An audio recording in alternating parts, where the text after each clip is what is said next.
సత్యం ధర్మం. గణేష్ నవరాత్రులను ఘనంగా నిర్వహించి నిమజ్జన కార్యక్రమాన్ని కూడా అంతే ఉత్సాహంగా జరపాలని అంతా భావిస్తున్నారు. ఈ నేపథ్యంలో ఆంధ్రప్రదేశ్లో వినాయక మండపాలు ఏర్పాటు చేసేవారు కొన్ని రూల్స్ తప్పనిసరిగా పాటించాల్సి ఉంటుంది.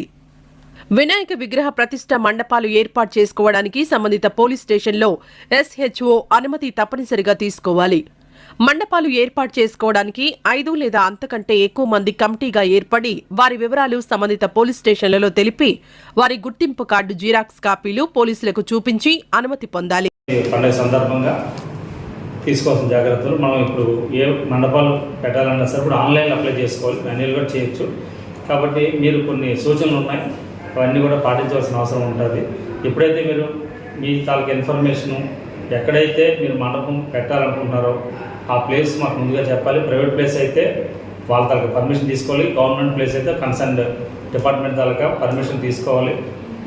అదేవిధంగా పర్మిషన్ తీసుకోవాలంటే ఆన్లైన్లో మీరు అప్లై చేసుకోవాలి. చేసిన తర్వాత police, panchayat, fire, electrical department వాళ్ళు వచ్చి వెరిఫై చేస్తారు. అక్కడ చలానా ఎంత కట్టాలో చెప్తారు. దాని ప్రకారం మీరు చలానా కట్టిన తర్వాత మళ్ళీ మాకు అప్లోడ్ చేస్తే దాన్ని మేము అప్రూవ్ చేస్తాం. తర్వాత ఏం చేయాలంటే దాని QR కోడ్ ఒకటి వస్తుంది. ఆ QR కోడ్ ప్రకారము మీరు ఆ మండపం దగ్గర పెట్టాలి. ప్రతిరోజు కూడా అంటే దానికి అర్థం ఏంటంటే ఎప్పుడు మీరు పెడుతున్నారు, ఏ రోజు అనుపుతారు, ఏ ప్లేస్లో అనుపుతారు, ఎలా అనుపుతారు. ఏదైనా వెహికల్లో తీసుకెళ్తే ఆ వెహికల్ నెంబర్ కూడా మనకి ఇవ్వాల్సి ఉంటుంది. ఆ డ్రైవర్ తాలూకా లైసెన్స్ ఉందా లేదా చెక్ చేస్తాము. అదేవిధంగా డ్రింక్ చేసి అలవాటు పెట్టకూడదు. ఆ రోజు డ్రింక్ చేసిన వాళ్ళు డ్రైవ్ చేయకూడదు.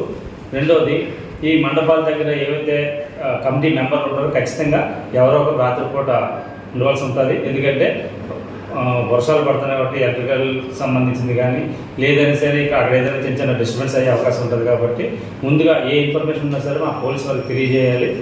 అదేవిధంగా ప్రతిరోజు కూడా వచ్చి మేము వెరిఫై చేయడం జరుగుతుంది.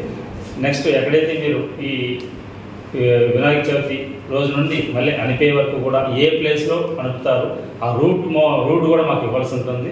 అలాగే కమిటీ మెంబర్స్ తాలూకా ఫోన్ నెంబర్లు ఇవ్వాల్సి ఉంటుంది.